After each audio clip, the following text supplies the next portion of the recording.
ইউনূস সাহেবের এই গভর্নমেন্টের টাইমে যে পরিমাণ নির্লিপ্ততা দেখানো হয়েছে সেই ব্যাপারগুলো আলাপ আলোচনায় আসবে। সরকার এক না করে সরকার রিয়াক্ট করে। সেই রিয়াক্টটা কেমন? ফেসবুকে এসে একটা স্ট্যাটাস দিয়ে বিবৃতি দিয়ে দেয়। গণভোটে সাধারণত সারা পৃথিবী জুড়ে এজেন্ডা থাকে একটা, এবং সেটার পক্ষে আছেন কি বিপক্ষে আছেন সেটার মতামত দেওয়ার আপনার অপশনটা থাকে। Let's say if you consider Brexit 2016 সালে, যে ব্রেক্সিটের আপনি পক্ষে নাকি বিপক্ষে, ডেফিনেটলি ইয়েস আর নো ভোট ছিল। সো পৃথিবী জুড়ে অধিকাংশ ক্ষেত্রে এটাই হয় যে জিয়াউর রহমানের অনুসৃত নীতি আপনি সমর্থন করেন কি করেন না, 1977 সাল হ্যাঁ বা নাতেই ছিল।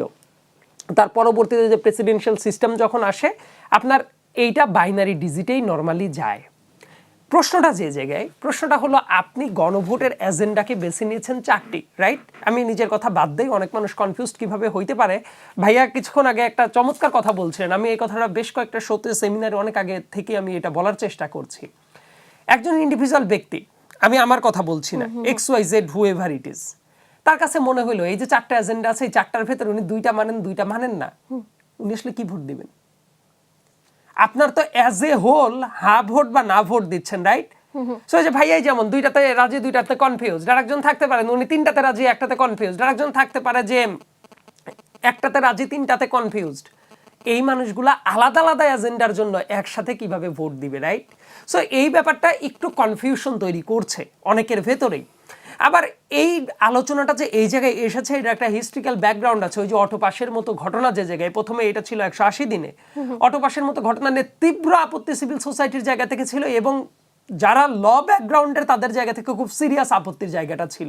আমি লিগালি মনে করতাম যে আমি নিজেও লয়ের স্টুডেন্ট ছিলাম, so from that point of view আমি তীব্রভাবে আপত্তি জানিয়েছি যে কোনো একটা জিনিস এই ধরনের অটোপাসের বিধান রাখা উচিত না। ওইটা যদি একটা প্রেসিডেন্স হিসেবে থেকে যায়, এইবার পার পাওয়া যাবে, এরপরে এসে কেউ না কেউ যে আবার হাসিনা হওয়ার চেষ্টা করবে না, হু নোজ দ্যাট। আজ থেকে 20 বছর পর, 30 বছর পরে, 50 বছর পরে সেও এসে কোনো কিছু অটো এরকম বানানোর পরে সে যদি বলে যে এতদিন পরে এটা অটো পাস হয়ে যাবে, আমরা তো নিশ্চয়ই সেটা অ্যাগ্রি করবো না, রাইট? গণভোটের এই জায়গাতে এই যে আপত্তির জায়গাটা যে কারো কারো থাকতে পারে, মানে মিক্সড কোনো ফিলিংটা থাকতে পারে, কিন্তু ওই অপশনটাতে 4টাতে করে, এবং ব্যাপারটাও দেখবেন যে এত বড় করা হয়েছে। এই ব্যাপারটা আমরা সবসময় চিন্তা করি কি জানেন, যে সবাই এসি রুমে বসে থাকা ভদ্র শিক্ষিত সবাই সব কিছু বুঝে, এইটা আমরা ধরে নিয়ে যে কাজটা করছি। লেটসে আমার নিজের বাড়ি পাবনার ধরেন যে সাথিয়াতে ওই যে কৃষকটা আছেন, ওই কৃষক ভাই ধরেন যে খেতে খোলায় কাজ করে এসে, মানে উনি তো এই 4টা পয়েন্ট পড়ে বুঝে ওনার ভোট দেওয়ার যে অপশন, একটা পয়েন্ট থাকলে মানুষকে যতটা ব্রিফ করে বোঝানোটা সম্ভব হয়, 4টা পয়েন্ট দেখবেন বোঝাতে গিয়ে অনেক শিক্ষিত মানুষই ঠিকমতো বুঝতে চায় না। তাইলে এত জটিল করার কি দরকার ছিল ব্যাপারটা? আমি অবশ্যই সংস্কারপন্থী মানুষ, ইন হুইচ সেন্স যে সংস্কারটা মানুষের জন্য অত্যন্ত জরুরি। অনেক জায়গায় প্রশাসনিক ভস্কর পেকেছিল, এই ব্যাপারে অস্বীকার করার কোনোই কারণ নাই। বিগত 15 বছরে শেখ হাসিনা যেটা করেছে, প্রতিষ্ঠানগুলোকে ধ্বংস করে ফেলেছে। সো প্রতিষ্ঠানগুলোকে রিভাইভ করার জন্য যে পথে আগানো দরকার ছিল, এই ব্যাপারে অবশ্যই সবাই একটা জায়গায় স্ট্যান্ডে এসেছিল যে অবশ্যই সংস্কারটা জরুরি। But not in the line যে জায়গায় প্রফেসর ডক্টর মোহাম্মদ ইউনূস সাহেব সংস্কারের নামে অনেক জায়গায় যে পরিমাণ হঠকারিতা ঘটানোর স্পেসটা তৈরি করেছেন, এবং নির্লজ্জের মতো সেটা গুড ইমেজের দ্বারা ট্যাকেল করার চেষ্টা করেছেন, এইটা এখন অনেক কম মানুষই কথা বলে। বাট আমি দৃঢ়ভাবে বিশ্বাস করি টুডে টুমোরো অর 1 বছর 2 বছর 5 বছর 10 বছর পরে ইউনূস সাহেবের এই গভর্নমেন্টের টাইমে যে পরিমাণ নির্লিপ্ততা দেখানো হয়েছে সেই ব্যাপারগুলো আলাপ আলোচনায় আসবে। যেভাবে উনি প্রিফারেন্সিয়াল ট্রিটমেন্ট করেছেন ওনার যমুনার সামনে, আপনার মনে থাকার কথা 144 ধারা জারি করা ছিল বার করে। ভবিষ্যৎ হোক নিরাপদ, বিনিয়োগ হোক বিশ্বস্ত, আর আমার পছন্দ সল্ট বে। ওয়েলকাম টু সল্ট বে। কিন্তু কারো কারো ক্ষেত্রে জগন্নাথ বিশ্ববিদ্যালয়ের শিক্ষার্থীরা যখন আবেদন করতে গেছে, তাদের জুটেছে লাঠির বাড়ি আর টিয়ার শেল। ঠিক একইভাবে যখন আবার সরকার যেটা চায় সেটা যখন দাবি দেওয়া করতে গেছে, তাদের আবার জুটেছে কি সিটি কর্পোরেশন তাদেরকে পানি খাইয়েছে, তীব্র গরমে তাদের বা পানির স্প্রে দিয়েছে। এখন বলতে পারেন সরকার কি নিজে প্রিফারেন্সিয়াল ট্রিটমেন্ট করতে পারে? উত্তর হইল না। আর একটা গুরুত্বপূর্ণ জিনিস, আপনি গণভোটের কথা তো বলছেন, একই সাথে প্রফেসর ডক্টর মোহাম্মদ ইউনূস তার রোলটা কি? রেফারির ভূমিকা, রাইট?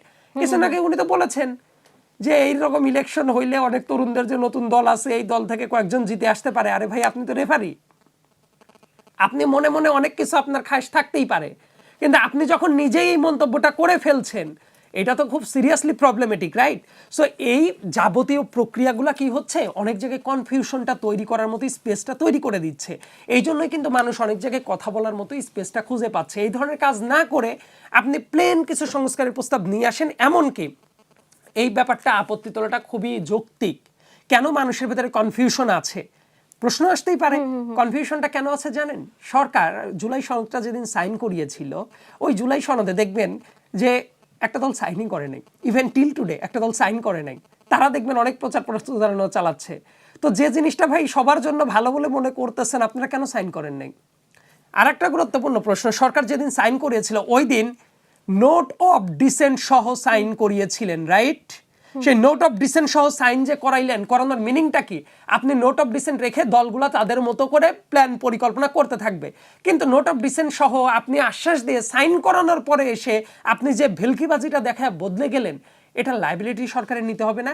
এবং নোট অফ ডিসেন্ট নেওয়ার পরে সরকারের কয়েকটা গুরুত্বপূর্ণ জিনিস আমি ধরিয়ে দিয়ে তারপর আমি এই ফ্লোরটা ছেড়ে দিচ্ছি। নাম্বার 1, সরকারের দেখবেন একটা এজেন্ডা ছিল যে চিফ জাস্টিস কে হইতে পারেন, রাইট? আমি আইন চত্বরের মানুষ, ওই দিক দিয়ে একটু কথা বলি। সরকারের যেটা অধিকাংশ ক্ষেত্রে এজেন্ডা ছিল যে সিনিয়রিটির ভিত্তিতে চিফ জাস্টিস নিয়োগ দেওয়া হবে। খেয়াল করে দেখবেন বিএনপি ওই জায়গায় নোট অফ ডিসেন্ট দিয়েছে। বিএনপি বলেছে না, একজনই যদি অপশনলেস অপশন থাকে সেই ক্ষেত্রেও এটা হয়তোবা উনি প্রফেশনাল লাইফে গিয়ে এমন বাজে কাজ করে ফেললেন, তাহলে আর বিকল্প কোনো ব্যবস্থা নেওয়ার সুযোগটা থাকলো না। সো সিনিয়রিটির ভিত্তিতে টপ 2 এর ভেতর থেকে একজনকে চিফ জাস্টিস বানানোর জন্য তারা চায়, এখানেও তারা নোট অফ ডিসেন্ট দিয়েছে, রাইট?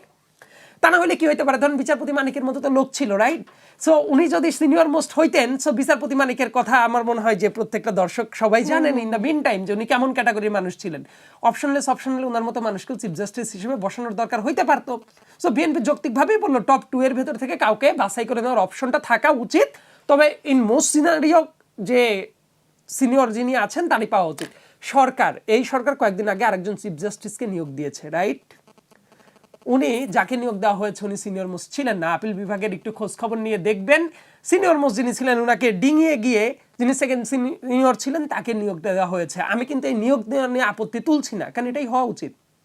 কিন্তু প্রশ্নটা হইল, এই যে সরকার সংস্কার কমিশন এত এত এত আলাপ করে দিন শেষে বিএনপির নোট অফ ডিসেন্টের ব্যাপারটাই তো মেনে নিল, তাহলে ওই জায়গায় যে জলঘোলা করাটা হয়েছিল এই জবাবটা দেওয়া উচিত না? উচিত তো, রাইট? সো এই যে এই পয়েন্টগুলো নিয়েই মানুষের ভেতরে না অনেকগুলা কনফিউশন অ্যারাইজ করে। আবার দেখবেন ঐক্যমত্য কমিশনে সব রাজনৈতিক দল একমত হয়েছিল নারীদের পার্টিসিপেশনের ব্যাপারে, যে ন্যূনতম 5%, এটাও যদিও ন্যাক্কারজনক এবং লজ্জাজনক, 51% ভোট হলো নারীদের, সেই জায়গায় এসে 5% ন্যূনতম প্রার্থিতা দিতে হবে, এটা কোনো সেন্স মেক করে না বর্তমান যুগ অনুসারে।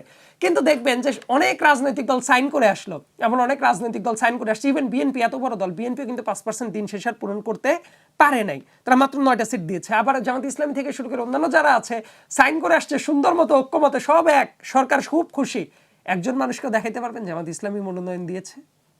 অন্যান্য দল, নতুন দলগুলোরও হিসাব যদি চিন্তা করেন, এইটা যে পূরণ করতে পারে নাই, এবং এই যে বড় বড় আস্ফালন করে এসে এই যে যা দেখানো হচ্ছে, এতে করে তো জনগণ কনফিউজড হইতেই পারে। এই জন্য অনেকগুলা কনফিউশন না রেখে সরকার যদি ফ্ল্যাট দিকে যেত, জনগণের জন্য বুঝতে সেটা অনেক সুবিধা হইতো। কিন্তু সরকার ইচ্ছাকৃতভাবেই অনেক ভস্কট পাকিয়েছে, সরকার ইন্টেনশনালি অনেক জায়গায় প্রিফারেন্সিয়াল ট্রিটমেন্ট করেছে, এবং অ্যাজ ইট ইজ নুরুল কবির সাহেবরা যেটা বলেছিলেন, সরকারি ইচ্ছা করে অনেক জায়গায় কি হবে, কোথায় কি হবে না, এটা সরকার ডিসাইড করে, তারপর সরকার যেটা করে, সরকার এক না করে সরকার রিয়াক্ট করে। সেই রিয়াক্টটা কেমন? ফেসবুকে এসে একটা স্ট্যাটাস দিয়ে বিবৃতি দিয়ে দেয়, অমুক ভাঙা মাজার ভাঙা হচ্ছে, আমি তো এটা চাই নাই, সাংবাদিকদের আক্রমণ করা হচ্ছে, আমি এটা চাই নাই। আরে ভাই, সরকার মানে কি? আপনি অ্যাক্ট করবেন, আমরা অ্যাক্ট দেখতে চাই।